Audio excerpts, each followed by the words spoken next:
Бүгін әлемде халық саны күн санап артуда.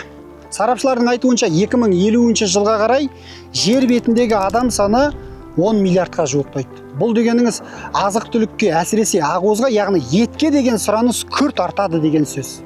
Оның ішінде сиыр етінің жөні тым бөлек.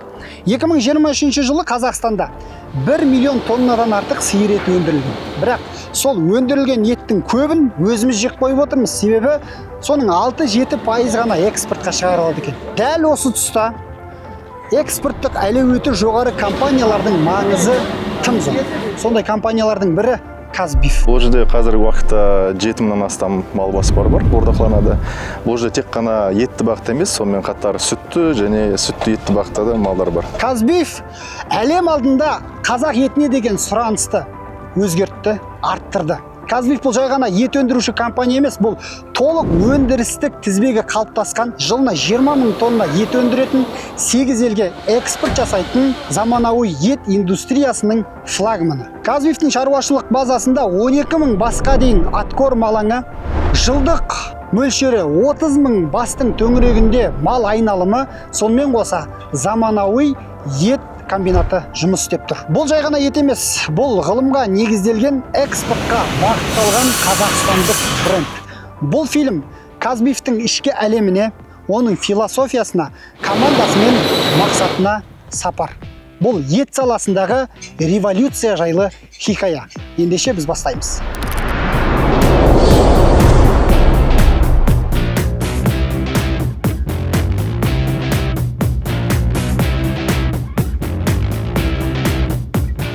Ангустарға қанша қарасаң көзің тоймайды. Осындай қораңда 10 ангусың болса, шіркін, қандай қазақ болмасын, бақытты шығар. Достар, біз қазір Мәлік Қабдуллин ауданындамыз. Дәлірек айтсақ, Казбиф компаниясында. Казбиф компаниясы 2010 жылы құрылған. Бұл жерде қандай породалар бар, малды бордақылау үшін қандай қағидаларға сүйену керек, бізге қазір ол туралы Науан мырза айтып береді. Науан мырза, бастаймыз ба онда? Иә, бастайық. Казбиф компаниясы 2010 жылы құрылды, айтып кеткендей.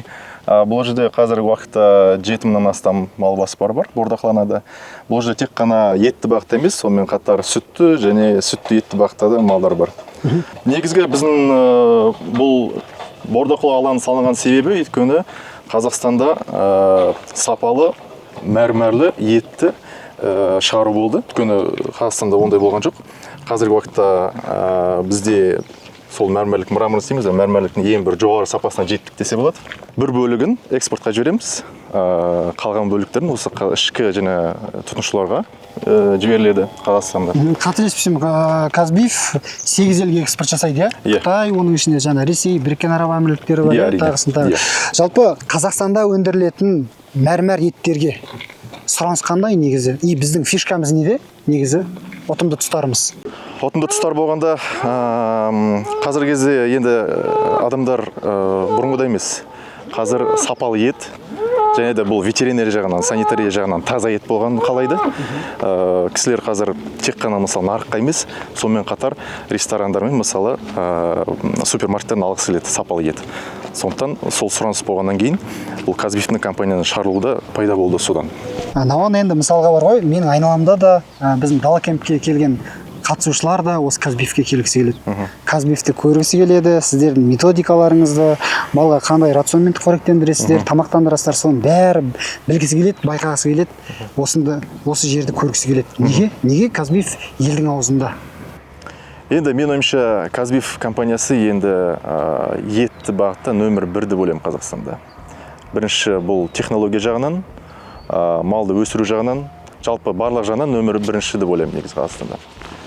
Және де осы планкада біз қалатты болеміз. Өйткені бұл компания үлкеймесе кішіремейді енді.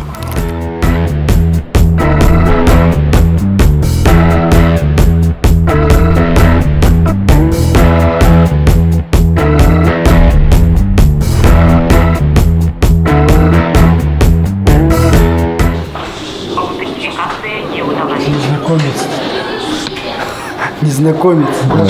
Новый термин, незнакомый адам. Достар, мінекей біз қазір Казбиф компаниясының тағы да естеріңізге сала кетейін, ет комбинатына келіп тұрмыз.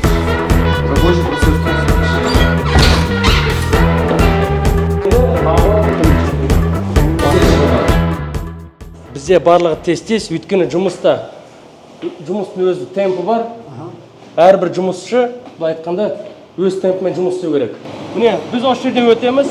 Мына біздің обвалка цехы. Мына жерде қолды өңдейміз. Дезинфекция, сабынмен жуамыз.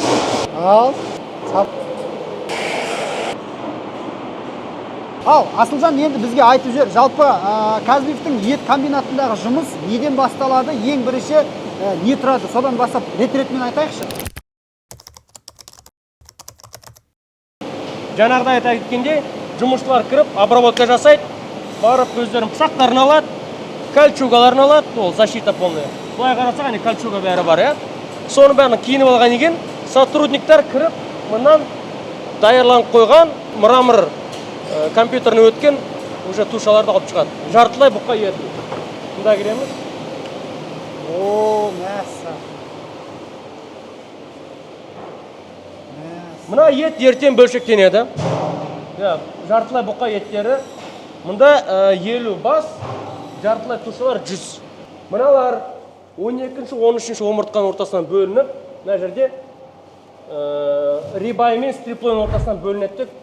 Не үшін бөлінеді? Біз мраморды осы жерден қараймыз. Қандай бұқа, қандай мраморға жатады екен. Міне бізде аппарат бар. Аппарат мраморды полный тексереді. Ал, бұқаны алып келатыр сүйретіп. Қолым қатып қалды ма, салқын екен, кәдімгі. Осыншы салқын 0 және де 2-ге дейін барады мені. Осылай камера ілініп тұрады. Мына қасынан жаңағыда айтқандай біреу ғана камера. Басқа қалаларда, басқа ет комбинаттарында жоқ мынандай камера. Мрамор процентін шығарып береді. Мына жартылай ет, бұқа еті жаңағыда прайм деген позиция шығарды. Мына жерге қарасақ, мына еттің ортасында прожилкалар дейді. Кішкене, майлар. Осы ортадағы прожилка етте майларды қарайды, процент бойынша программа шығарып береді. Бұл қазір жақсы ма, бізде қалай? Ең сапасы жақсы және бағасы қымбат ет болады.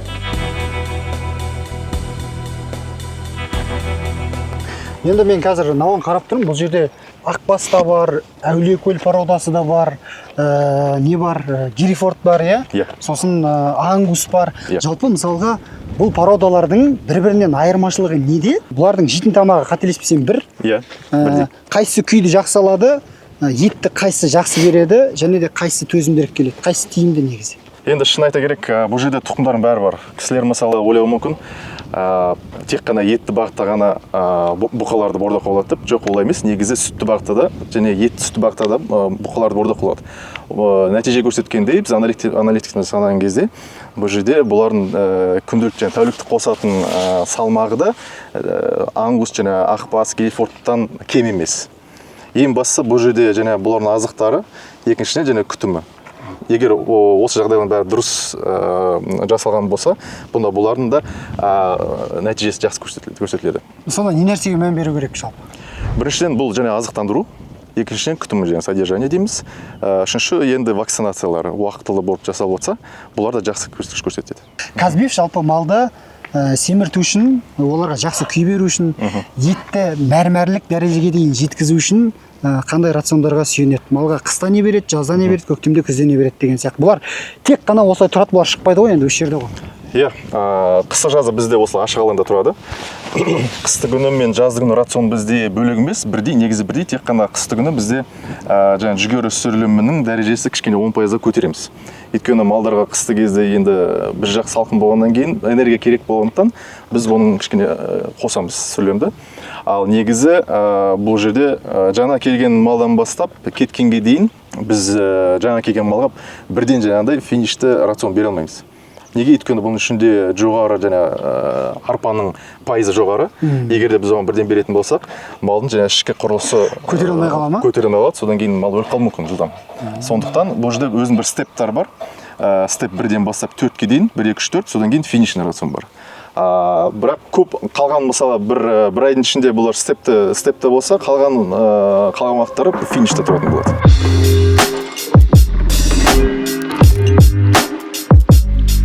Жақсы, мына жерден бұқалар осылай ілініп тұр, 2-ге бөлінген, сосын ары қарай қайда барады? Ары қарай жұмысты мына жерден шығарады. Осындай жолдарды ашады. Навесной путь дейді. Крюктары бәрі өніп тұрған кезде осы жерден шығады. Мына жерде бізде виса тұр. Монорельсовый весы дейді. Салмағын өлшеп кете ма? Салмағын осы жерде өлшейді. Міне осы жерде жанады ол. Осы жанады примерно. Осы жерде өлшегеннен кейін шығарамыз, ары қарай четвертовкаға апарамыз. Жаңағы жартылай бұқа етін төртке бөлеміз. Төртке бөлгеннен кейін артқы сандары осы жерде іліп тұрады. Лебедка бойынша не түседі? Әне лебедка бойынша. Мына жерде су көтеріледі. Мына жерде алдыңғы аяқтар ілінеді крюк бойынша. Ілінген кезде мына путта алдыңғы аяқтар, мына путта артқы аяқтар. Сонда бұққанда екіге бөлінді ғой. Мұнда төртке бөлінеді. Ары қарай подготовка жасалады. Подготовка деген біздің жаңағы еттер распиловка келу үшін жаңағыдай тағы бір ет бөлшектер кесіліп алынады. Кесіліп алған кейін подготовка болайын, мына жерге распиловка мына пиламен келеді. Дисковая пила. Шетелден. Оны кескеннен кейін мына жерге тағы бір подготовка болады. Жаңа кесілген ет сандарын алады. Балаларға береді, кейбірін жәшікке салады, ары қарай апарады. Асылжан, енді бұны жіліктеу барысында методика, мысалға қазақстандық методика ма, Жапон ба, Америка ма, қай жақтың методикасымен жіліктейді? Америка бойынша. Артықшылығы неде? Артықшылығы бізде мәрмәр сиыр ет дейді ғой, мраморная говядина.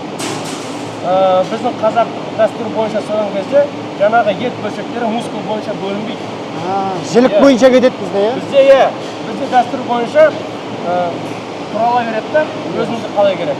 Ал мұнда әрбір мускул саны кішкентай болсын, үлкен болсын, пленка бойынша шешіліп алынады. Етке бөлінеді, Етті ортасынан бөле салмайды. Әрбір адамда да болсын, осы бұқада да болсын, әрбір мускул бөлек рөл ойнайды. Жеке-жеке құрылым бөлек алынып, ары қарай кетеді. Мысалға енді репродуктордан сіздерге құпия болмаса қанша бас келеді негізі атқорын толтыруға, олардың қауқары жете ме? Негізі жоқ. Өйткені бұл жерде енді 13 мың бас тұратын болса, енді оларға 13 мың баса келмейді бізге. Сондықтан біз Қазақстанның барлық түкпір-түкпірінен әкелеміз малдарды. Енді бұларда бір жақсы жері репродуктор әкелген кезде бұлар асыл тұқымды Герефорд, Ангус тұқымдарын әкеледі. Сенімді, ең бастысы. Достар, енді көпшілік ойлайды, мәрмәр ет деген кезде мраморный мясо деп жатады ғой, орысша айтқан кезде. Мраморный мясо ол тек қана ангустан немесе сондай бір асыл тұқымды ірі қаралардан ғана болады деп ойлайды. Комментарийға жаза кетіңізші, негізінде анығында олай емес, ол малдың рационына байланысты. Кез келген сиырдың етін мәрмәрлік деңгейге дейін жеткізуге болады, егер де сіз оны дұрыс қоректендіріп, азығын дұрыс берсеңіз. Солай емес пе, негізі? Әрине, дұрыс. Негізі оған мысалға бір қазақ сиыр келді, дүбәрә дейікші, мысалы аралас, ол ешқандай асыл тұқымды, ештеңесі жоқ. Соны мәрмәрлік деңгейге жету үшін поэтапын алған кезде қанша уақыт кетеді? Оның күйін, семіздігін жақсы көтеру үшін. Бұл жерде салмағына байланысты, келген салмағына байланысты бірінші. Егер де бұл 250-300 килограммен келетін болса, бұл жерде 7 айдан бастап, 7 айдан кем болмауы керек. Біз білетіндей мәрмәрліктің 3 түрі бар. Бірінші Select, Choice және Prime. Неғұрлым біз осы финиш рационда 7 айдан 8, 9, 10 ұстайтын болсақ, жақсы тұқымды малды, онда бұның мәрмәрлігі жақсы болады. Егер де мысалы сіз 400 килограммен мал сатып алатын болсаңыз, 100-150 күн ішінде бұның мәрмәрлігі онда жақсы болмайды негізі. Мысалға өзіңізге Казбиф компаниясы туралы айта кетіңізші. Казбиф десе, мысалы мен Казбиф десе менің есіме ең бірінші келетін мәрмәр ет. Содан кейін ангус. Сосын барып үлкен бордақылау алаңы, әдемі, заманауи шаруа қожалық есіме түседі. Сіздің есіңізге Казбиф десе не түседі? Сізге Казбиф несімен ұнайды, басқа компаниялармен салыстырмалы түрде алатын болсақ? Бұл біріншіден статус, дәреже, екіншіден сапалы ет, үшіншіден енді бұл жалпы енді адамдары ғой бұл жерде жұмыс істейтін. Бұл жер адамдармен де өзгеше, былайша айтқанда атмосферасы да басқаша. Казбиф деген кезде Бұл жерде біздің инвесторлар және басшыларымыз осы жұмысшыларға барлығын жасағысы келеді.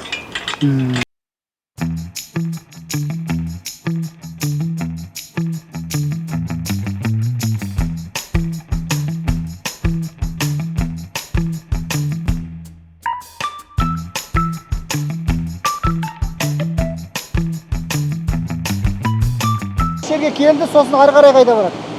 Жаңағыда көрсеткен кезде вертикалдық ілініп тұрды ғой, вертикалдық тәсіл бізде Қазақстанда мүлдем жоқ, мен көрген жоқпын өзім. Көбі үстелде жасайды.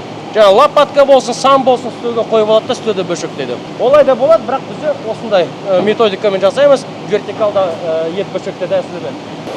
Осы жерде бұқаның жартылай еті бөлшектеніп түседі. Мойын, чак-ролл дейді, ол лопаточный отырып дейді. Ары қарай бөлшектеп, әрбір мускул бойынша түседі, ары қарай адамдар обработка жасайды оны. Ары қарай конвейерный лента. Қарап тұрсақ, екі конвейерный лента бар. Асты, үсті, үсті лента, үсті лента, кішкентай. Үстіңгі лентаға тек қана дайын еттер салынады да, ары қарай расфасовка кетеді.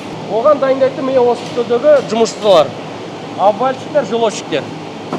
Мына қабырғаны қалай тап-таза қылып лақтырып алып? Міне қабырғаны сүйектен алып тастайды. Алып тастаған етті ары қарай конвейерға лақтырады. Конвейерға кетеді. Ар жақта біздің желозчиктер сол етті майды майға, тамырды тамырға, безді безге дейік, етті етке таза бөліп тастайды. Бұлай қарап тұрсақ, әрбір үстелдің астында әртүрлі пакеттер мен жәшіктер тұр. Асылжан, егер қарсы болмасаңыз, осы қасапшылардың пышағын көруге бола ма? Осы не пышақ? Не деген өткір пышақ? Мен қарап отырмын ғой, мысалға. Ана кесісі кәдімгі осы қияр турағандай ғой. Осы ана қараңызшы. Бізде көбі сұрайды, жаңағы үйдегі пышақтан басқа мынау. Гисер деген фирма, Гисер Дик деген фирмаларды қолданамыз. Мына Германия пышақтары. 15 сантиметр гибкий, полугибкий деген бар. Flexible, strong және medium well деген сияқты. Біз medium аламыз. Полугибкий, жаңағыдай сүйектер біз білеміз, барлығы енді өзінің структура бойынша енді түзеу емес. Сол үшін пышақты етпен алғанда бүгіледі. Сол үшін жаңағы сүйек тап-таза болып шығады. Бір пышақ қанша уақыт жұмыс істеледі сіздерде? Бір пышақ 1,5-2 ай примерно солай. Бітті ма сосын? Ақырын-ақырын бітеді. Казбек жалпы тұқымнан стейкке дейінгі деген қағидамен жүреді ғой, жалпы. Мысалға сіздерде репродуктор бар, олармен мысалға қоятын сіздер талап бар ма? Сіздерге о жақтан да келеді ғой. О жақтан да келеді. Мысалға сол бір-біріне қоятын компанияның өзінің талаптары бар ма? Өйткені әр сала өзіне жауап береді ғой. Бұл жерде бізде ет комбинатына жіберген кезде салмағы, мысалы салмағына келетін болса 550 килограммнан кем болмау керек. Бірінші салмағына, екіншісі тұрған күнде, үшіншісі тұқымына қарайды.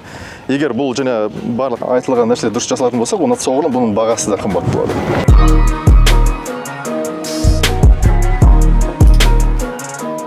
Енді бұл біз отырған бордақылау алаңы, мен егер қателеспесем, бұл 12 мың басқа арналған, осы жер, Енді мына жерге 12 мың басты толтыру үшін, жалпы мынау осы келген партия мына тұрған. Бұлар сатылымға қашан кетеді, қашан келген. Және де 12 мың басқа мына жерді толтыру үшін қанша уақыт керек, негізі жалпы? 12 мың басты біз бір жылдың ішінде толтырамыз. Осы қаңтар айынан бастап, енді қарашаға дейін, желтоқсан айына дейін толтырып бітеміз. Бұл жерде енді кісілер ойлайды, мысалы біз 13 бас толтырып бірақ жібереміз. Негізі ондай емес. Біз ет комбинатының өзіне айына 1000 бастай жібереміз. Сондықтан бұл жерде айына негізі 1000 бас келіп отып, 1000 бас кетіп отырады. Бір цикл жүріп отады. Былай 10 мыңмен жұмыс істемейсіздер, мыңдап, мысалға мына бордақыда тұрған ірі қаралардың бір бөлігі мысалға қажетті деңгейге жеткеннен кейін кетіп отырады, Мысалы, мынау клетка 550 салмаққа жетті ма? Бізде модель бойынша, егер келіп тұрса, біз жібере береміз. Салмаға келіп тұрса барлығы. Мысалы, 1000 басты жібердік, сол 1000 баста, мысалы 1000 бастай келіп отырады. Жаңа келген малдар келіп отырады. Бұл тоқтамайтын, тоқтаусыз процесс болып отырады. Әрдайым цикл. Үлкен машина, айналып тұрған, Бізде мына жерде поставать етіп жатыр ма уже? Етті пакеттерге салады. Пакеттің түрлері әртүрлі басқа, размерлері де басқа. Иә, өйткені жаңағы еттер әртүрлі размер. Біреу үлкен бар, біреу кішкентай бар, біреу ұзын, біреу қысқа, біреу домалақ деген сияқты. Мына жерде вакуумация жасалады. Вакуумациядан кейін ары қарай термоусадка деген бар. Мына бізде пикания деп аталады. Не, термоусадкаға енді барады осы пакет вакуумированный. Ішінде мүлде ауа жоқ. Термоусадка деген ыстық суға салынады да, қысылады. Достар, қараңыздаршы мінекей, сапа деген қалай жұмыс істейді. Бәрі ойластырылған. Тіпті пышақтың жаңа қайрауы, қандай пышақ, қандай қаттылықта болу керек, бәрін түгел Казбиф жүйелеп ойластырып қойған. Мамандар әркімнің өзінің жұмысы бар. Біреуі етті тазалайды, біреуі етті сүйектен сылып алады, біреуі жаңаға бұқаның алдыңғы санын, алдыңғы аяғын бұзады, біреу артқы аяғын бұзады, иә? Әркімнің өзінің жұмысы бар. Мысалға, біреу алдыңғы аяқты бұзбатып, артқы аяққа кетіп қалмайды ғой, ол тұрады ғой сол орнында, иә? Тез-тез бәрі жасалады, ешкім тұрмайды. Тез-тез жасалады, көрдіңіздер ме? Қанша пайызы Қазақстанда қалады, қанша пайызы экспортқа кетеді? Мысалға, Казбиф 8 елге экспорттайды ғой етті. Сол қанша пайызы шетелге кетеді, қанша пайыз елде қалады? Оны пайызда ешкім санамайды. Өйткені бізде қазіргі уақытта Қазақстанда біздің компаниямен өте көп үлкен дүкендер, супермаркеттер договорға отырып жатыр, былай айтқанда. Күн сайын заявка көп болып жатыр. Қазақстан жаңа кіріп жатыр ғой енді мраморный етке деген. Сосын бізде енді Қазақстанда көп қалады. Жаңа Асылжан, біз кірмей тұрып сен бізге айтып едің, адамдарға жақындамаңдар, жігіттер, оларға кедергі келтірмейміз, әркім өзінің жұмыс. Мен шынымды айтсам, ойлағам, неге олай? Мен ойладым да басында асықпай жүріп, кесіп жүрген шығар деп. Мен енді мынандай жылдамдықты көріп, жігіттердің қатты таңғалып тұрмын, риза болып тұрмын бір жағынан.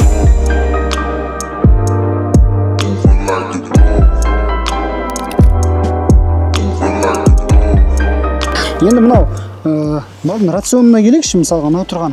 Бізде мына жерде не нәрсе мынау? Бұл жерде бұл финишный рацион бізде. Біріншіден бұнда 80%-дай арпа, содан кейін 17%-дай жүгері сөйлемі, қалған енді премикс. Қосымша жаңа қосатымыз ішінде. Бұл финишта. Жаңа келген малдарға кішкене біз шөп береміз. Өйткені асқазандар кішкене басында үйренсін деп, содан кейін ақырын бірте-бірте 5-5 күннен кейін біз финишқа жеткіземіз. Қызық, иә, физиологияда мысалы былай қарап тұрсаңыз, әбден ашығып қалған адамға бірден қою тамақ, бірдеңе бермейді. Иә, ол өте қауіпті. Иә, ол қауіпті. Су береді, тағысын тағы үйретіп барып осындай рационға келеді, иә. Қарапайым халыққа семіртудің қолжетімді әрі тиімді методикасын айтыңызшы, қалай тез семіртуге және сапалы семіртуге болады малды. Не нәрсеге мән беру керек? Не нәрсе миф? Былайша айтқанда, бұл жерде бір жаңадан бір ноу-хау бір ашайын деп жатқан жоқпын негізі. Өйткені бізде енді қазақстандықтар бұрыннан бері енді мал ұстады ғой енді. Біз ауыл шаруашылығымен айналысқанбыз. Бұл былайша айтқанда біз жаңалық нәрсе емес. Бордақылау үшін негізі егер де сіз өзіңізге немесе үйге және соғым ретінде немесе жай ғана мысалы нарыққа сататын болсаңыз, біз сияқты 550, 600, 700 килограмм жеткізудің қажеті жоқ. Бұл жерде тек қана сіз жеммен ұнтақталған немесе жарылған және жеммен, содан кейін шөппен, тұзбен, сумен қарапайым түрде бордақылауға болады негізінде. Тұз бар еще? Тұз бар, әрине бар. Тұз болу керек міндетті түрде. Енді бұл жерде қосымша бір премик сияқты қосам десеңіздер болады. Бірақ енді бұл барлығын экономикасын санау керек біріншіден. Пайдасы мен шығынын деген сияқты ар жағында былайша айтқанда пайдаға шығатындай да. Сондықтан егер де сіз кішкене салмағын өсіріп, бұл еттің сапасын өсірем, немесе жаңа экспортқа шығарам, малдың бір қоңдылығын көтерем десеңіз, онда әрине ішінде жүгері сөйлемі керек болады шығар, жарылған жүгері керек болады шығар, сондай сияқты басқа рациондармен қосып жасау болады негізі бордақылауға. Сіздерге көбінесе ірі қара қай өңірден келеді? Бізде көбінесе солтүстік Қазақстаннан, орталық Павлодар облысынан, Қарағанды және солтүстік. Шығыс жақтан? Жоқ, шығыс жақтан онша келе қоймайды, өйткені алыс. Бұл жерде логистиканы да санай білу керек. Өйткені жолдың өзі біраз жаңағыдай қаражат қажет етеді. Малды әкелу үшін мен Казбифке бір 150 ірі қара әкелгім келсе, мысалы мен оны өзім алып келемін бе, әлде Казбиф өздері алып кетеді ме? Жоқ, бізде менеджерлер бар. Олармен хабарласасыз, олар келеді, көреді, өздері өлшейді, содан кейін алып кетеміз өзіміз. Содан кейін жаңағыдай малды өлшеп болғаннан кейін ақшасын аударады, малды алып кете береді. Құжаттарын бәрін дайындап, осы ірі қара шаруашылығында неге осылай істейді осы адамдар дейтін сізде бір ой бар ма? Мысалға, неге бұлай істемеске деген сияқты? Иә, әрине, ол жақсы сұрақ, өйткені басқалар, көп адамдар сондай сұрақ қояды. Неге сіздер мысалы жемді көп бересіздер?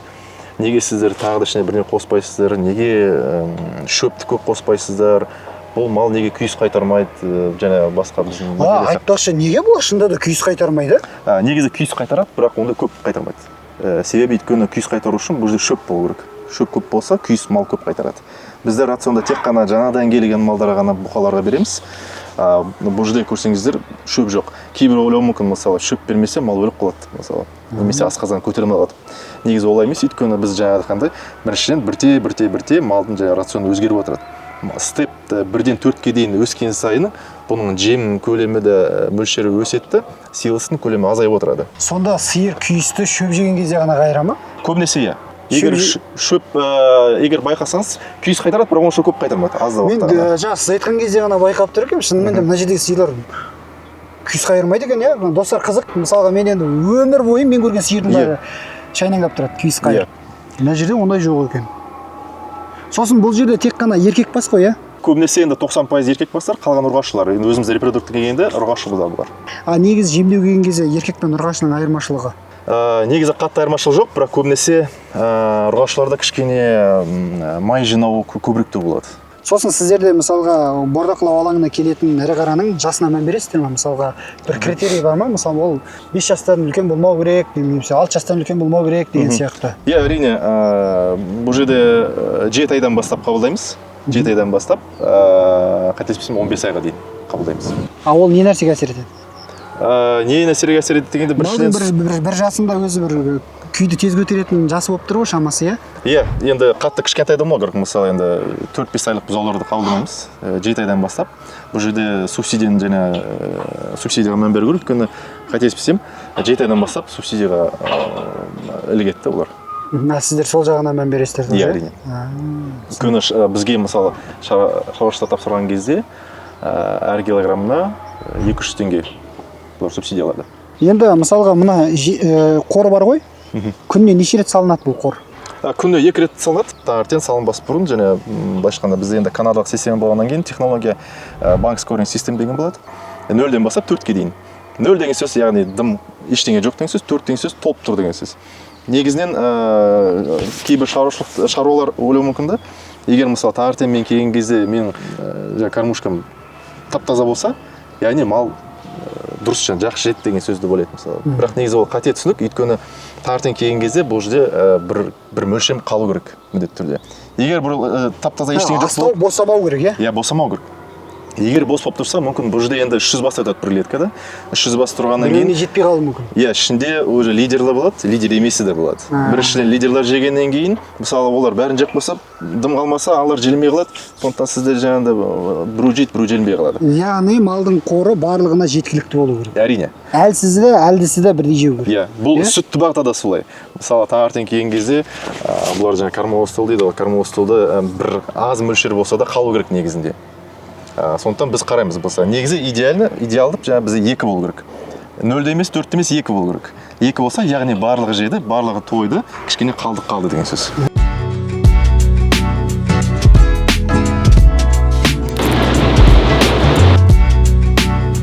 Біз күніне 16-17 тонна істейміз, күніне. Енді біз 5 апталық жұмыс жасаймыз, аптасынан 5 күн.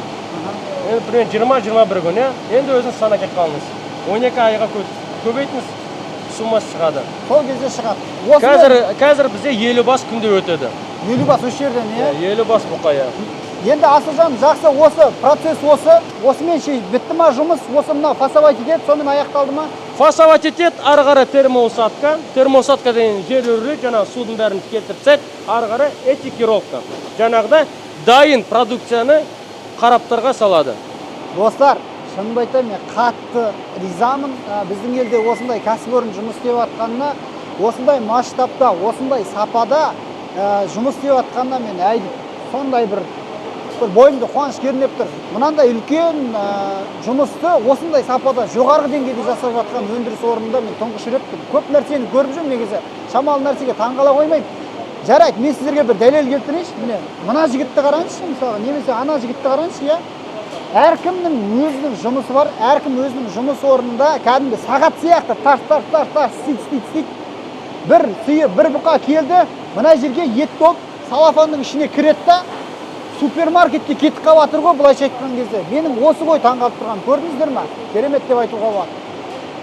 Мына бізде весовщиктер этикировка жасайды. Былай қарасақ, короптарға вложение бойынша әрбір ет бөлшектер салынады. Осы ет бөлшектер. Былай айтқанда жаңағыда мен айттым ғой. Термосатка барлығын өткеннен ет осы стөлге құлайды. Домалақпен айналып тұрады. Осыдан кейін біздің сотрудниктер оны әр позиция бойынша бөледі. Примерно на кастрец дейді, верхняя. Но жәште тек қана кастрец болады. Мына жерде гуляш примерно. Осы жәште гуляш болады. Осы жиналғаннан кейін әкелетті весаға этикировка жасайды. Этикировка деген не нәрсе? Этикетка. Біздің бренд бойынша атауы бәрі жазылады. Дата, салмақ, барлығы жазады, срок годности, охлажденный заморозка деген. Соның бәрі. Осы жәшттері жиналады, жәшттерде бізде заморозка бойынша және охлажденка бойынша бәрі жиналады. Осымен болды, ары қарай жаңағыдай біздің үлкен камераларға алып кетеді. Камера охлаждение дейді. Біз бітірдік па осымен? Қараңыздаршы, мінекей өзінің маманы бізге бір жарты сағаттың ішінде полный циклды түсіндіріп айтып берді. Көрдіңіздер ме? Міне кеше біз достар аткорымнан бастадық қой. Аткорымнан бастап міне ет комбинатында қалай жіліктенеді барлығын түгел көрсеттік. Асылжан, көп рахмет сізге. Сіздерге де рахмет келгендеріңізге.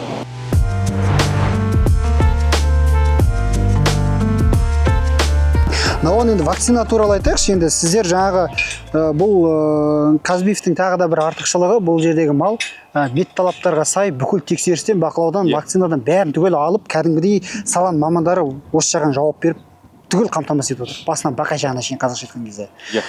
Бірақ елдің ішінде мынандай легенда бар, миф бар, әңгіме бар. Біреулер айтады, малға вакцина салсаң еті бұзылады, малға вакцина салсаң андай болады, мындай болады дейді. Бұл қаншалықты қисынға келетін нәрсе? Бұл шын ба әлде өтірік пе? Малға, сиырға вакцина салса бірдеңе өзгере ме негізі? Бізде Қазақстанның өзінде біршама біраз аурулар бар. Енді бұл ауруларды, бұл ауру болмас үшін, енді былайша айтқанда біз ол нәрсені алдын алу керекпіз. Вакцинамен біз емдемейміз, вакцинамен алдын аламыз. Сондықтан мал келген кезде, жаңадан бізде келген кезде, бұл өзінің протоколы болады. Протокол және вакцинация протоколы. Бұның барлығын егер бір дұрыс қолданатын болсақ, өйткені бұл жерде 12 мың, 13 мың бас тұратын болса, егер де мысалы бір клетканың өзі ауырып қалса, ертең бұл аурудың тарауы да жылдам болып кетуі мүмкін. Және оны тоқтатуды қиын болады. Сондықтан біз вакцинацияларға өте қатты қараймыз. Бір. Екіншіден, бұл вакцинация ешқандай етке әсер етпейді. Әсер етпейді қай кезде? Егер де сіз әр препараттың антибиотик болса да, противопаразитарный және препараттар болса да, вакцина болса да, бұның шығатын, денесінен шығатын бір уақыты болады. Міндетті түрде. Әр вакцинанікі әртүрлі. Егер де сіз оны дұрыстап жасайтын болсаңыз, Уақытымен салса егер. Уақытымен, мысалы 21 күнде шығатын болса, 21 күнде сіз күту керексіз. Және бізде бұл бағдарламалармен жұмыс істейміз. Бағдарламаның ішінде әр вакцинаның уақыты енгізілген. Біз мысалы ет комбинатына жіберетін кезде бұл программа бізде көрсетіп тұрады. Яғни бұл уақыты шықпады, сіз оны жібере алмайсыз деген сияқты сонда көрсетіп тұрады. Демек, мысалға мен сиырма вакцина салсам, бір определенный белгілі бір уақыттан кейін ғана оны сатуға немесе союым керек, Мысалға, ол 20 күн болуы мүмкін, ол 1 ай болуы мүмкін, ол 10 күн болуы мүмкін, Салынған препараттың құрамына байланысты. Сонда салынған вакцина болсын, жаңағы профилактикалық алдын алу үшін салынған екпе болсын, ол белгілі бір уақыттан кейін малдың денесінен шығып кете ме сонда? Ол неме шығып кетеді, терме шығып кете ме, зәрме шығып кете ме, қалай шығып кетеді ол? Мен оның жауабын өзім білемін негізі, Науан. Мен қарапайым халыққа шамам келгенше түсінікті болсыншы деп сұрап отырмын да. Өйткені көп адам, ой, вакцина салсаң андай болады, мындай болады дейді да, малына екпе салмайды, жүреді, сосын ертең жаңағы неше түрлі аурулар бар ғой енді, бәлекеттеп. Мына жерде тұрып ондай аурулардың атын айтқың да келмейді, шынын айтқан кезде ше. Енді қай жағынан шығатынын білмейді екенмін, шын айтсам. Негізі әр препараттың өзінің бір инструкциясы болады. Сол инструкциясында егер жақсылап бір оқысаңыз, негізі кез келген нәрсе сол. Мысалы біз дәріханаға барып дәрі алатын болсақ, біз бірінші бұның инструкциясын оқимыз. Қабылдау, қалай қабылдау керек, немен қабылдау керек, қанша күн деген сияқты. Сол сияқты малдарға да солай негізі қарау керек та.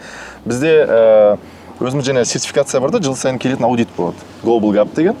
Бұл және Қазақстанда бізде ғана бар бұл сертификат. Өйткені бұл жерде малдармен қалай жұмыс істеу керек, малдармен қалай қарым-қатынас болу керек жұмысшылармен, және де барлық азықтандыру барлық қалай болу керек екенін, бұлар өзінің бір талаптары бар. Біз сол талаптармен мысалы талаптарға сай болған қалаймыз мысалы. Өйткені бізден кеткен мал ет комбинатына барады. Ет комбинатынан кейін бұл және де арға кетеді, ресторан кетеді, немесе тағы басқа жерлерге. Сондықтан кісілер мысалы көрген кезде, Казбиф деген кезде бұлар қазір біледі, бұл яғни сапалы ет деп мысалы. Сондықтан біз сол жаңағы планканы түсірмейтіндей сонымен жұмыс жасаймыз. Имиджге көп мән бересіздер, брендтің абыройына өте қатты мән бересіздер. Кейбір мысалы мына нәрсеге мән бермейді, әр дәрінің, әр вакцина болса да біз өте мұқият қараймыз. Температурасына қараймыз. Мысалы мына жерде склад бар да? Сақталуына, иә? Әрине, да. Мысалы мында кондиционер тұр. Кондиционер тұрған кезде өзі термометр тұр. Мысалы вакциналардың өзі 2-ден 8 градусқа дейін тұру керек, холодильникте міндетті түрде. Мына ішінде, иә? Мына барлық вакциналар, мына жақта дәрілер жаңағыдай 25 градусқа дейін тұра алатын вакциналар тұрады. Бұның үшін мысалы 17 градус болып тұрады. Сол бір қалыпты әр қысы жазы осы бір неде ұстап тұрады. Сосын әр мысалы холодильниктің температурасы болады. Бұл кішкене енді түсіп көтеріліп тұрады, бірақ қатты емес. Сол күнделікті біз температураның өзін жазып отырамыз. Оның өзін ескеріп отырасыздар ма? Иә, өйткені кей кезде күндер болады, мысалы свет өшіп қалған кез болады. Свет өшсе, мысалы температура ішіне жыли бастайды. Соны біз қадағалап жазып қоямыз. Өйткені вакциналарға біз өте қаражат жұмсалады, көп қаражат жұмсалады. Сондықтан әр нәрсені біз мұқият болуымыз. Әр препараттың өзінің срок годности болады, жаңағыдай шығатын уақыты, температурасы, дозировкасы, барлығын біз қадағалауымыз мұқият. Бұл жерге тек қана 2 адам досы кіре алады. Және біздің учетчик бар, және мен кірем. Басқа ешкім бұл жерге кіре алмайды.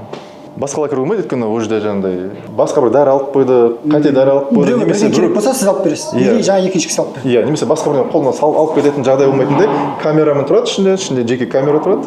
2 адам ғана кіре алады. Енді Науанның айтқан ұзын сөздің қысқасын айтатын болсақ, қазақта сөз бар ғой, ауырып ем іздегенше ауырмаудың жолын ізде дейді ғой. Иә, әрине. Сіздер бұл жерде малды емдемейсіздер, малды ауыртпаудың жолын қарастырасыздар, иә, мысалға. Достар, мен жалпы осы мәселелер төңірегіне малға екпені қай кезде салу керек, малға міндетті түрде салу керек вакцина, міндетті емес вакцина бар. Өзіңіз білесіз, саласыз ба, салмайсыз ба, сондай да вакциналар бар, иә, мысалға. Осылардың барлығы осы мал шаруашылығы туралы, қанша бас сиыр ұстаған дұрыс, қанша бастан ұстаған тиімді, мысалға сүт шаруашылығы тиімді ме, ет шаруашылығы тиімді ме, осы тақырыптардың төңірегінде барлығын егжей-тегжейлі Дала Кемптің Instagram, TikTok, Facebook парақшаларында айтып жатырмыз. Астында көрсетіліп тұрған парақшаларға өтіңіздер, сол жерден қосымша толық ақпарат ала аласыздар. Науан, онда мысалға мынау астаулардың өлшемдері, мысалға мынау тұрған трубалардың диаметрлері, бұл да сіздер бұның бәріне зерттеумен келдіңіздер ме, әлде қолда бар материалмен салынған дүние ме? Мынау кішкене несі биіктігі көтеріліп түсіріледі, иә, мынаның қателеспесем? Иә, әрине. Бұл жерде негізі жасалған кезде өзім бір арнайы технологиясын жасалды. Негізі былай. Бұның ұзындығы 85 метр болатын болса, бір клетканың, бұл жерде 300 бастың барлығын сіз 85 метрге тұра алмайды. Жаңа мен айтқанда банк скоринг систем деп айтқанмын, жаңа бағаларымен қойудың соның себебі де сондықтан. Өйткені 85 метрге жаңағыда бір 100 бас сиятын болса, қалғандары мысалы қарап тұрады ғой. Бұл жеп болғаннан кейін келесі жеу керек та, таңертең кезде мұнда қалдық қалу керек. Бұның биіктігі, мысалы жаңадан келген бұқалар бұларында кішіректеу болады, бойлары кішіректеу. Сондықтан келген кезде біз кішкене түсіреміз. Өйткені бұлар тамақ ішкен кезде мына жақтан шығып кетуі мүмкін, итеріп тастауы мүмкін. Кейін өсе келе бұл ақырын көтеріледі. Казбифтің малға су беру технологиясы маған өте қызық. Сіздерде поплавок қой, иә? Иә. Поплавокпен қысы жазы малға жылы су беріледі. Жылы су емес, кәдімгі температурада, даланың температурасына су береміз. Қыстың күні жылы болмайтын беді? Жоқ.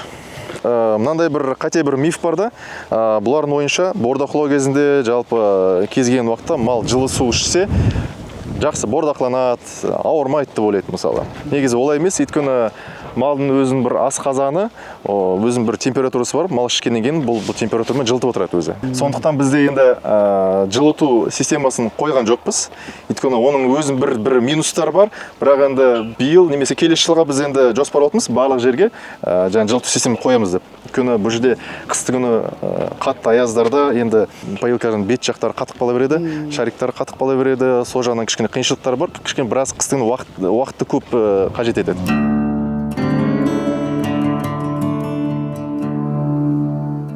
Казбифте барлығы ақылмен ойластырылған, бұл жерде барынша адам күшін азайту үшін жасалған негізінде, иә. Иә. Мысалға мына қақпаны алып қарайықшы. Комментарийдегі көріп отқан көрермен жаза кетіңіздерші, неге бұл мынандай 3 бұрыш өлшемде жасалған? Неге әдеттегідей көбісінің үйіндегі гараждағы сияқты неге былай тік емес? Неге қақпаның есігі былай тұрған жоқ? Неге бұл қиғашынан тұр? Қалай ойлайсыздар? Пікірге міндетті түрде жаза кетіңіздер.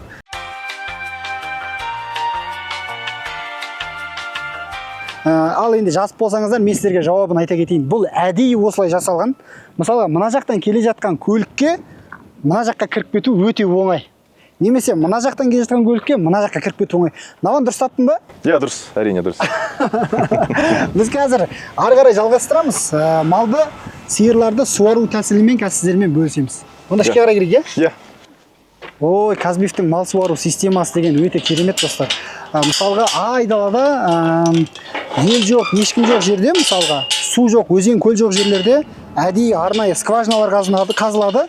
Сол скважинаның басына анау желмен айналатын, желмен күш беретін станциялар қойылады да, сосын сол жерден қарапайым тіл еткен кезде унитаздың системасы бар ғой, Иә. тура сол сияқты. Мал су ішкен кезде ана ішіне су толады, астау толған кезде су тоқтап қалады. Маған сол технология өте қатты ұнайды негізі. Бұл технология дәл бізде де сондай технология. Және мал келіп, қас көресіздер, және шарикті мұрнымен басқаннан кейін су ішеді. Су ішіп болғаннан кейін, су азайғаннан кейін бұл автомат түрде астына су келіп отырады. Толық, иә? Поплавокпен жаңағыдай көтеріліп түсіріп отырады. Қас көрсетеміз. Маған енді мынандай поплавокты бар ғой. Біздің жақтың сиырлары көрмеген ғой енді.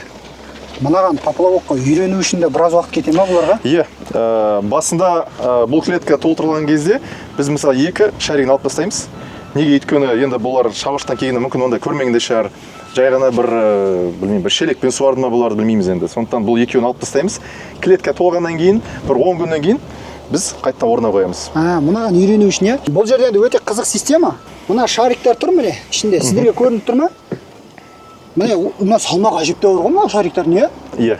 Мен ойлағам бір доп сияқты. Салмағы әжептәуір. Бұл сумен бағанағында кішкене ауыр болып тұрады. Сиыр бүйтіп ішке қарай кіргізіп жібереді, иә, мына не? Осылай басылады, содан кейін су ішеді. Су ішіп болғаннан кейін мынау су ішіне азайғаннан кейін поплавок қайттан барып, поплавок төмен түскеннен кейін су толтырылады. Ал енді сұрақ, мысалға, неге астаудан суармасқа, неге бұл поплавоктармен қалтқы дейді ғой қазақша кезде, неге қалтқы тәсілін қолданасыздар сіздер? Өйткені бұл біріншіден ыңғайлы, екіншіден бұл жерде жаңа қоқыстар түсе бермейтіндей, ол жабық түрде болған дұрыс. Айына бір рет біз жаңағыда жуып отырамыз ішін бәрін, айына 1-2 рет ішін тазартып, өйткені енді бұл ашық болған нәрсе малды ішіне түсіп кетеді, енді ішіне қоқыста, боғы да бәрі түсіп кете береді. Енді ең дұрысы осы деп ойлаймын негізі. Таза әрі қауіпсіз. Иә.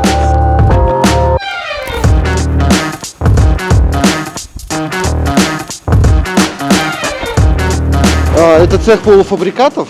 Здесь, то есть если мы были в обвалке, там больше шла хорика, как бы и, крупный кусок. Сюда же приходит в основном для ритейла, то есть это более мелкий кусок, порционный для потребителя конечного. То есть это именно фаршевая линия, которая делает рубленые полуфабрикаты, в числе там фарша, кебаба, котлет для бургера. И мультивак линия это именно для скин-упаковки, то есть это уже порционные стейки, которые до потребителя на полках они лежат. По линии позже. Мы можем, да, показать? Да. То есть это именно волчок, грубо говоря, большая мешалка. То есть это крупная фракция как таковая, то есть здесь уже составленная рецептура в плане соотношения жирности, постности и жирности, да. То есть они делают по рецептурам, то есть у нас именно фаршевая группа, она двух видов, то есть это 70% мяса, 30% жира, либо же 80% мяса, 20% жира. То есть вот он сейчас, допустим, это все измельчил. Получается, соотношение делает тоже компьютер или это делается... Нет, есть рецептуры, то есть есть утвержденные рецептуры, по которым составитель фарша это делает. То есть там уже он знает, сколько чего положить. А в конечном результате, когда мы то есть мы еще проверяем после этого, но есть жироанализатор, который нам показывает, на самом деле, какое количество жира, какое количество белка.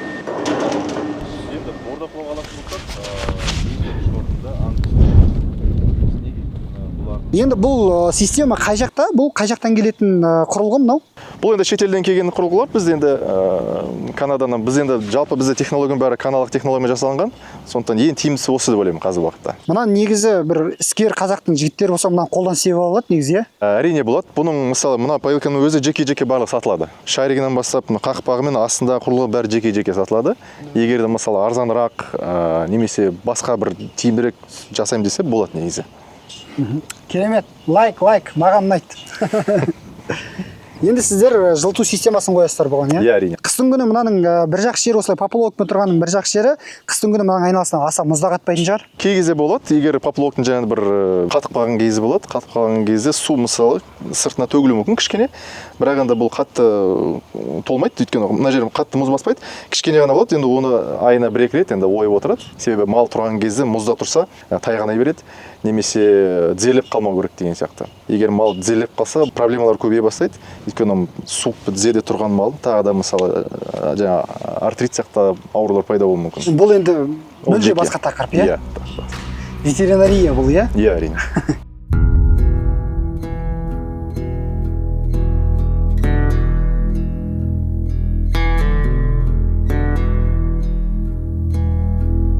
Науан, мына жерде мынандай тема бар ба, иә? Мысалға мына бұқалар Секіру ма? бір бұқаға секіреді, и оны басқа бұқалар көріп қалса, соны отпускать етіп жіберетін болады сондай, иә, негізі? Иә, әрине, бұл кәдімгі бұны кітап жазу болады, шын айтсам. Бұл да бір психология ғой. Мысалы, көбінесе жаңадан келген малдар болады. Жаңадан келген ішінде бір әлсіз малдар болады. Бұл бұқалар енді сезетті әлсіз малды. Сезгеннен кейін жағынан қысып, үстіне секіреді. Сондай бір нелер бар. Ондайлармен мысалы, егер уақытылы бұны шығармаса, бұл мал бір күн ішінде өліп қалуы мүмкін. Неге өйткені жаңа қысқаннан кейін бұл жаңа тікішегінің барлығын жаңағындай жыртып тастады, ішінде перитонит, мысалы, воспаление жүруі мүмкін. Бұдан кейін мал тамақ ішпейді. Енді былайша айтқанда Стресс кетсе. Стресс әрине болады. Үлкен дәретке бара алмайды. Өйткені тікішегі ауыратын болады. Мал жата береді, және тамақ ішпейді, содан кейін өледі. А сіздер оларды қалай байқап қаласыздар? Бұл жерде жаңа әр клеткаларда бізде бекітілген малшылар болады. Сол малшылар уақытылы күніне 4 рет қарайды, обход айналып қарап отырады. Сондай малды көретін болса, бірден шығарамыз. Сосын біраз уақыт кішкене ұстағаннан кейін басқа бір жаңадан келген малдар келетін болса, сол бірін қосып білдіртпей кіргізіп жібереміз ішіне. Бұл бір тәсілі, екінші тәсілі вакцинация болатын кезде, мысалы 30 күннен кейін вакцинация кіргіземіз. Малдардың барлығы жаңағында енді есін жеп түк түсінбей жаңа келіп станоктан өтіп вакцина алып сөйтіп отқан кезде әйтеуір айғай-шумен сол білінбейді, сол жерде тығып жібереміз тағы да. Сол кезде білінбей сөйтіп жасау болады. Сонда мысалға бір бұқаға артылып жатқанын көріп қалса, қалғандары да ары қарай соны жалғастырып. Иә, әрине. Өйткені бұл өзі жаңа өзінің ұрығын үстіне шашқаннан кейін бұл иіс шыға береді. Бұл жерге сіз бүрлеу кейбір мысалы крелин жағуға болады, тағы басқа бір заттар жағуға болады, содан кетеді дейді, бірақ не кетпейді. Бұқалар овуляция болып жатыр деп ойлаймын сонда. Көрдіңіздер ме, достар, табиғат деген қалай жұмыс істейді? Сонда бір кемшіліктер болады, енді ол болатын нәрсе, сондықтан табиғат қой енді. Бұл организм ағза болғаннан кейін бұларда енді ондай нәрсе бар. Бұл негізі неде? Бәрінде бір проблема да негізі. Кейбіреулері не істейді, әйтеуір секірдім, бұл алып жатып барып етке тапсырып тастайды. Бізде енді өйтіп көп ұстамаймыз, өйткені бұл емдеуге келмейді, бұл жарамайды. Я антибиотикке келмейді, ештеңе келмейді. Бітті, рас қой. Егер шын бір тікішегін бәрі жыртып тастаса, ол мал жарамайды. Сонда бұқалар әлсіз малға артыла ма сонда? Иә, әлсіз немесе мысалы бір клеткаға және 300 бас келетін болса, ішінде және 290 басы бір шаруашылықтан келіп, 10 басы басқа шаруашылықтан келетін болса, бұларды көзге түседі бұларға. 290 бас бір кетті, 10 басты ішінен таңдап, және олар басқа шаруашылық деп, және көргеннің ішіне әлсіздерін таңдап, сөйтіп соларға секіру мүмкін.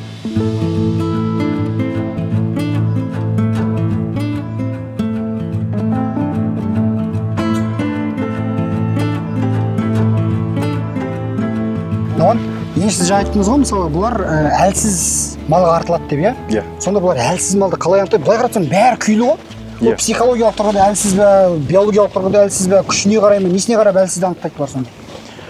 Кейбір ойлауы мүмкін, мысалы, әлсіз деп бір кішкентай болуы мүмкін, немесе жаңа бір биіктігімен, анау кішкене. Иә, мысалы мен солай ойлаймын. Иә, негізінде ондай емес. Шын айтсам, үлкендердің өзіне де артылып жатады.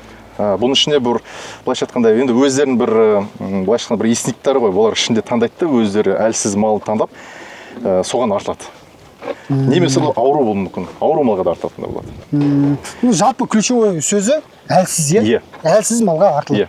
Енді Науан, мен бір байқағаным, мынау аткорм алаңында бір жылтыр, немесе бір қоқыс, сым, өткір, үшкір зат жоқ мүлде. Иә, біз ондай нәрсеге өте қатты қараймыз. Мынау клетканың ішінде де бізде енді мына айтқанда кішкентай бір компьютердің қағаздардың өзіне зат жатпайды да.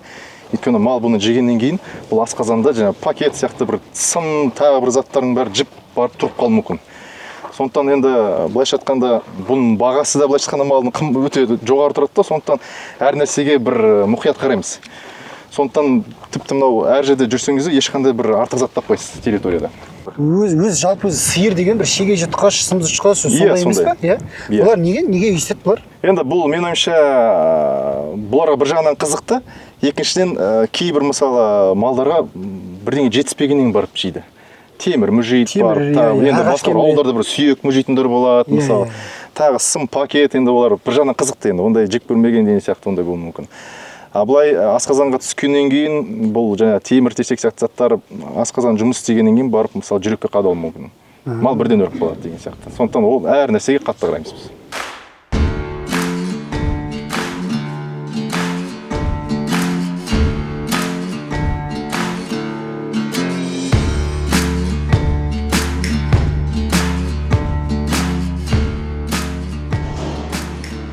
Это было целое мясо.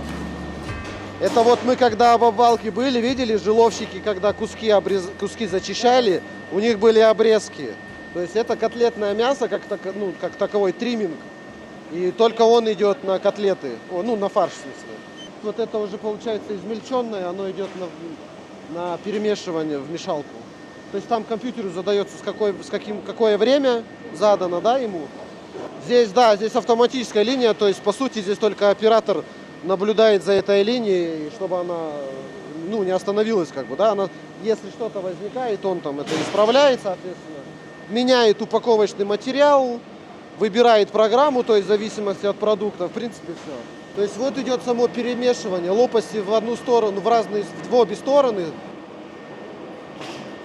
Да, қол қатып қалды. Біреу тоңып қалса бұл жерде, демек біреу жұмысын дұрыс істемей жатыр деген сөз. Бұл жерде жұмыс істеген адамдар тоңбайды. Өйткені олар қимылдап жүреді ғой. Это сам шприц вакуумный. То есть, по сути, после перемешивания, сейчас там уже есть, поэтому там уже в шприцовите, вон есть мясо. И он уже, это вакуумный шприц, то есть он высасывая кислород, то есть, да, эта вся линия, она как бы работает как одно целое. То есть здесь есть основные элементы, это, например, вот этот шприц, потом те весы, потом шаттл, и они все сообща работают. Например, он там, как единый организм. Да, он выбирает, например, продукт, какой он хочет. Например, сейчас килограммовый фарш идет, брусок. Он выбрал этот фарш, машина понимает дозировку, все, поехала. То есть, да, она? Все, кетты, я? Да. То есть идет поперечный нож, который, соответственно, дозирует. Дальше она идет по линии.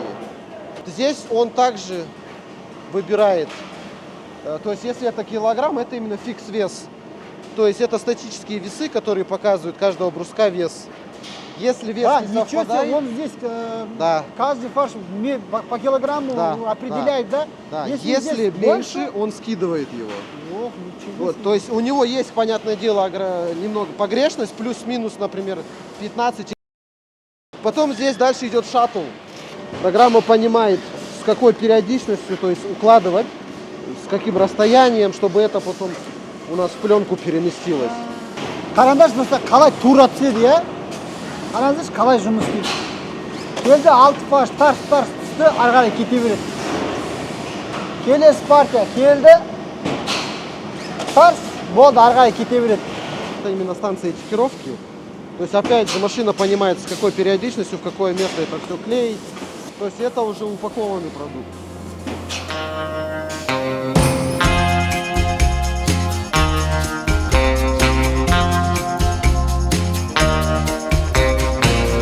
Негізі бордақылауға қандай порода жақсы?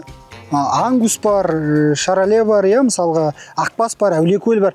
Қайсы жақсы сен ойыңша? Енді бордақылауға алатын болсақ, ең бірінші орында ангус деп ойлаймын, мысалы, Абердин ангус. Неге өйткені бұлардың мысалы күнделікті қосатын тәуліктік салмақтары жоғары басқа тұқымдарға қараған кезде. Және мәрмәрлігі жоғары болады басқаларға қарағанда. Тез семіреді, иә? Иә, тез семіреді. Және жеуі де көп. Қайсысы тиімді деп ойлайсың қарапайым халық үшін? Қарапайым халық үшін егерде үйде және жайылымда ұстап, үйде және бағатын болсаңыз, менің ойымша бұл ең бірінші орында қазақтың ақбас тұқымы деп ойлаймын. Неге? Өйткені бұл өте төзімді. Бұл аңгус сияқты ондай көп тамақ ішпейді. Көп ауыра қоймайды. Содан кейін жалпы шыдамды және біздің Қазақстан жеріне ең тиімді тұқым деп саналады. Бордақылауға келген кезде мысалға не нәрсеге мән бермей қоюға болады? Жаңа мен байқадым, бір-екі сиырдың көзінде ақ бар екен. Әр жақтан мал келгенмен басына келген кезде біз көзіне қараймыз, бірақ өзінің жаңа дәрісін көзіне себеміз. Бірақ та бордақылау кезінде бізге енді бір көзіміз жеткілікті ойлаймын мысалы. Өйткені бір көз енді былайша айтқанда біз оны бұқар ретінде ұстамаймыз, басқа сиырларға қоспаймыз. Және де ол сол бір жылдың ішінде 200-300 күннің ішінде бұл етке кетіп қалады, сондықтан бір көзімізде жеткілікті біздің. Ең бастысы не жейтін, не ішетінін білсе болды. Иә, әрине. Және де ауырмай жүріп тұрып күйін тез алса болды. Өте қызық ақпарат екен.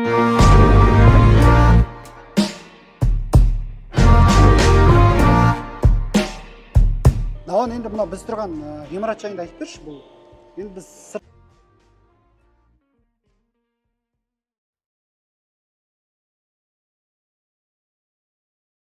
Бұл жер ветпункт дейміз, ветблок дейміз өзіміз. Бұл жерде жалпы барлық процесстер осы жерде жүргізіледі. Мысалы қазір жаңадан келген малдар болса да, вакцинация болса да, қандай да бір ет комбинатына жіберетін болсақ, барлық малдар түгелдей осы ветпункттен өтеді, осы таразымен. Қазір мына жерде көп тұрғандай жаңадан келген малдар бар. Осы шаруа қожалықтан сатып алдық. Қазір соларды ішу процесі болып жатыр, вакцинация және де сырғалау процесі жүргізіледі. Станок туралы айта кетейікші.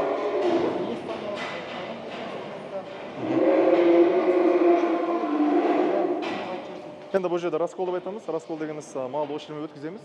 Өткізгеннен кейін бұл жерде арнайы жаңағыдай кіргеннен кейін артқа шегінбейтіндей бір нелері болады. Өлшемдер, аха. Кейін арғай барғаннан кейін өзі станок болады. Бұл Қазақстанда өзі екі ғана шаруашылықта бар. Біреуі бізде, екіншісі бір басқа жерде бар. Бұл Америкадан келген станок, арнайы гидравликалық. Жан жағынан фиксатор дейміз ғой, фиксатор. Иә. Мысалы, мойның артында денесін қысуға болады. Вакциналар салған кезде бір екпелерді біз міндетті тек қана мойнына саламыз. Мысалы, басқа жерде сияқты кейбір шаруашылықтар арт жағына салады, жан басына салады. Ондай емес, тек қана мысалы мойнына саламыз.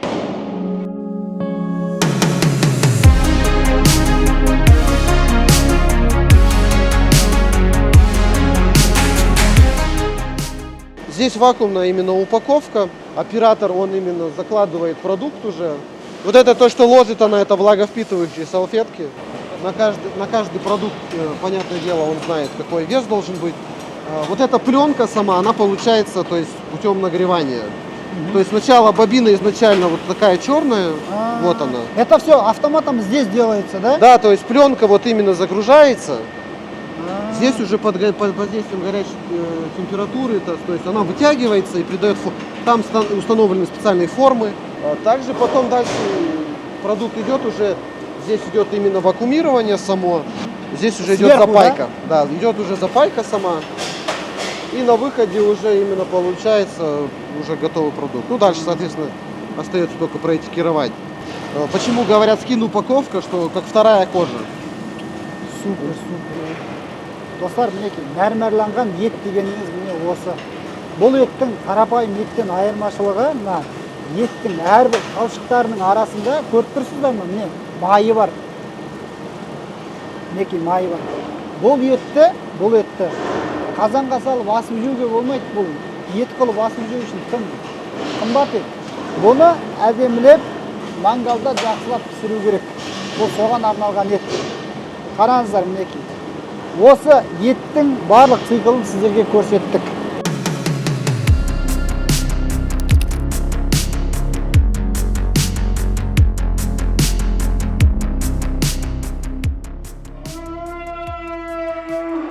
Осындай станок. Бұл жерде қазір көріп тұрғаныңыздай температурасын өлшейміз біріншіден. Неге өйткені малдың температурасын білу керек. температурасы жоғары болса, мысалы біз бір екпе антибиотик қолдану керекпіз. Содан кейін артқы жағынан мысалы пішу процесі жүріп жатыр, піштіру керек міндетті түрде, арнайы және қысқыштармен осы пішуге арналған. Кейін мойны алға қарай қысылып шығарылады да, сол жерде екпелер жүргіземіз. Пішкеннен кейін толық аяқ кетуіне қанша уақыт керек? Негізі бұл жерде біз жабық түрде пішеміз. Бұл ашық түрде емес. Ашық түрге жасағаннан кейін бұл жерде бір проблема болуы мүмкін да, жаңағындай шыбындар түсіп жаңағындай іріндеп деген сияқты. Бұл жерде жабық болғаннан кейін ешқандай жаңағындай несі болмайды. Резинкамен ба? Жоқ. Қысқыштармен қысылады. Қысқаннан кейін бұл жылдам жазылып кетеді. Каналдар, арнайы екі канал болады. Сол каналдар қысып тастайды. Қысқаннан кейін ішіндегі ұрығы өліп қалады.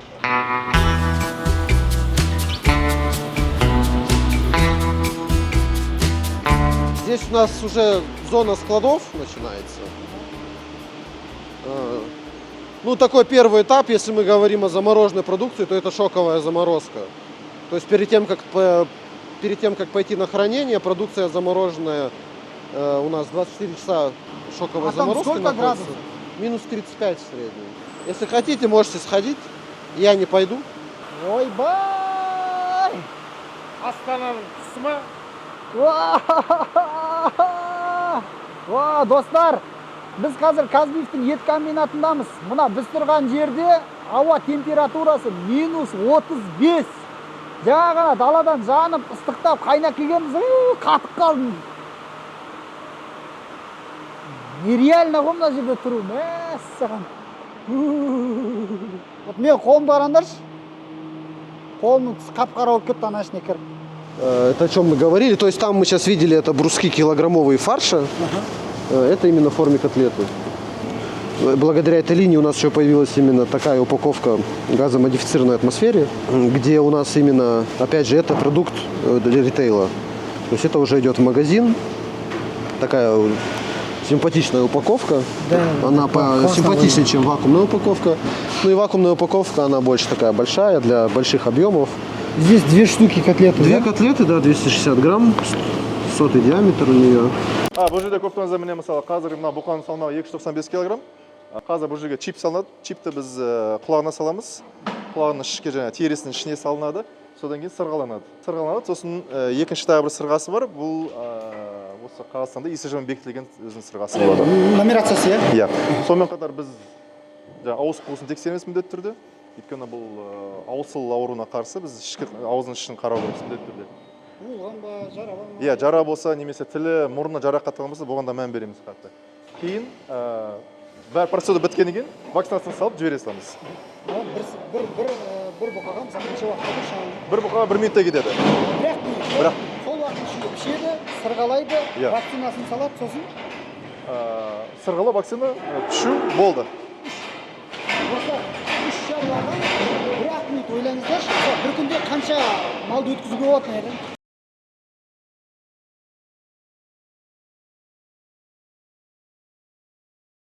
Бір күнде. Ал енді сіздер ойлаңыздар, осы процедураны далада жасап көріңіздер.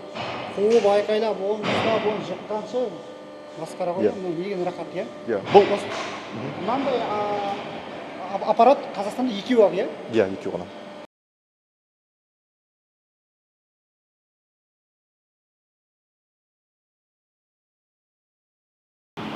И здесь контрольно тоже взвешивается, да? Давайте посчитаем, сколько весит здесь. Вот, допустим, вот. Если мы говорим от поступления от живого скота, то это, соответственно, сначала живой вес взвешивается, потом полутуша взвешивается. 10, 11, 12, это так.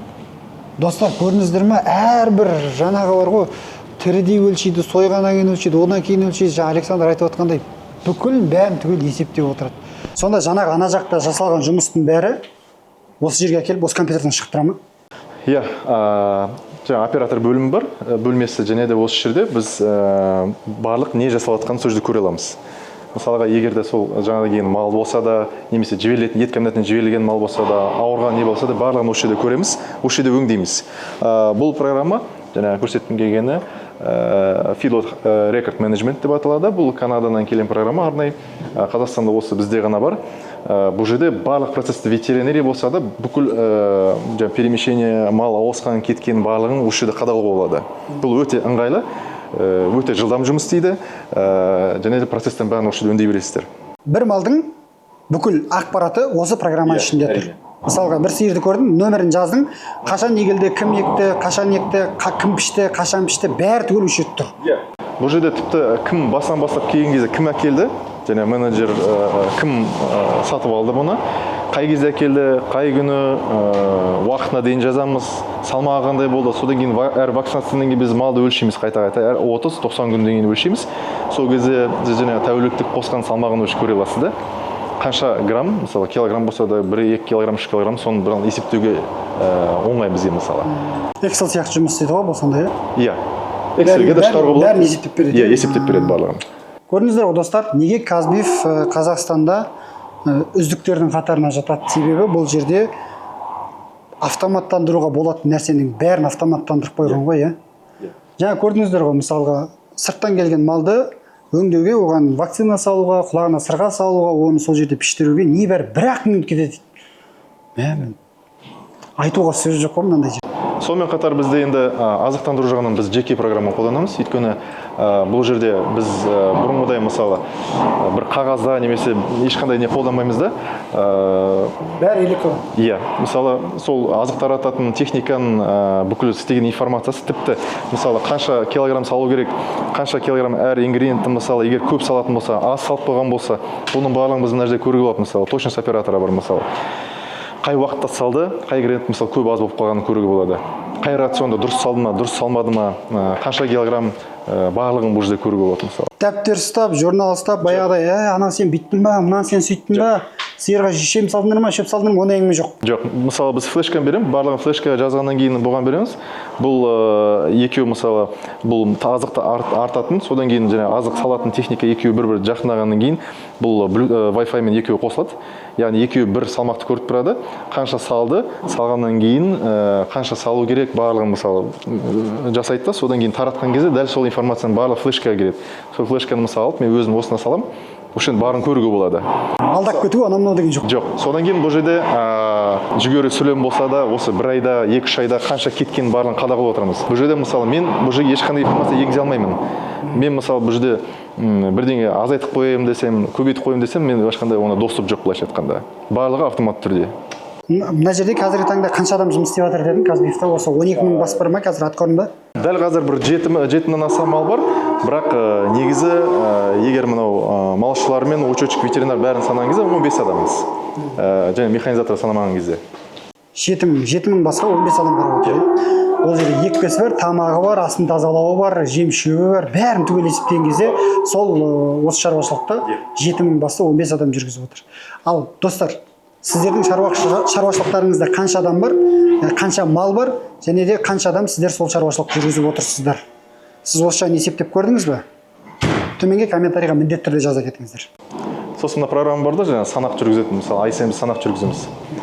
Санақ жүрген кезде, мысалы біз малдың клетканың ішінде кіріп, малды санамаймыз ешқашан. Неге? Өйткені бұл стресс-та. Бізде мақсат қандай? Малды күтпеу максимально. Иә, күтпеу, малға стресс жасамау, малды мазаламау, сосын қайта-қайта мысалы қуа бермеу оны мысалы. Өйткені бұл стресс болса, мал салмағын жоғалта береді. Сондықтан бізде тағы да біз өзіміз бір бағдарлама алдық. Бұл дронмен мысалы ұшқаннан кейін бір 100 метр жерде клетканы түсті фото түсіреміз. Түсіргеннен кейін барып бұның бәрін бағдарлама енгіземіз.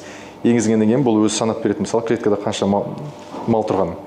Бұл тек қана мысалы малға емес, басқа да заттарға қолданып береді, бірақ біздің мысалы таза малға арналған кезде санап береді. Санаған кезде сіз көре аласыз мысалы. Осы клеткада мысалы 300 бас тұру керек, 300 бас тұру керек. Немесе бір бас жетпейді. Жетпесе мысалы қайда кетті ол? Мысалы көрші клетке өтіп кетті ма? Көрмей қалу деген жоқ қой. Иә, ол енді әртүрлі ауа райға байланысты, мысалы кейбір ауа райы нашар кезде бір көрмей алатын кездер болады, бірақ мысалы қайта түсіріп жақындатуға болады да, жақындатып көре аласыз бәрін. Достар, енді түсінген шығарсыздар, неге Казбиф үздік? Неге Казбифтің нөмірі бірінші деп айтамыз мінекей? Бұл жерде енді жылына 22 мың тонна ет өндірілетін осы Казбифтің бүкіл шаруашылығында. Бір жылда 30 мың бас айналымы ма осы жерде болады ғой? Цикл, бір жылдың ішінде. Мінекей, осындай масштабтағы дүниелер, осындай тәртіптің осындай заңдылықтың, осындай уставтың арқасында жүргізеді. Бауыржан Момышұлы атамыз айтты ғой, тәртіпке бағынған қол болмайды дейді. Ал егер тәртіп болмаса, мынанша бас малды, мынанша шаруашылықты жүргізе алмайсыздар. Сіз үйде 5 бас, 10 бас, 50 бас, 100 бас демеңіз. Қанша бас ұстансаңыз да, сіздің шаруашылығыңызда да осындай тәртіп болу керек. Онсыз шаруа жүрмейді. Солай ма Науан? Көп рахмет Науан, тағы да. Алғысым шексіз, ары қарай біз енді мясокомбинатқа барамыз. Жақсы болыңыз. Все супер, Александр, и вам тоже очень спасибо большое. Нам все понравилось. Құрметті көрермендер, осыған дейін мен сіздерге айттым ғой, Казбиф бұл тек қана жай ет өндіруші компания емес. Казбиф жылына 20 000 тонна ет өндіреді. Осы Казбифтің жұмыс базасында бір жылда 30 000 басқа дейін мал айналымы болады. Аткормнан бастап түгел ет циклына дейін мясокомбинаттағы барлық тыныс-тіршілікті сіздерге көрсеттік. Көңілдеріңізден шықты деп ойлаймын. Лайк қойыңыздар, комментарий жазыңыздар, міндетті түрде мына видеоны барша қазаққа бөлісіңіздер, WhatsApp топтарда, Facebook'та барынша таратыңыздар. Сіздердің көңілдеріңізден шықты деп ойлаймын. Далакемп командасы, Растайым арнасы, сөйлеген Жангелді. Сау болыңыздар. Рахмет, Александр, сізге.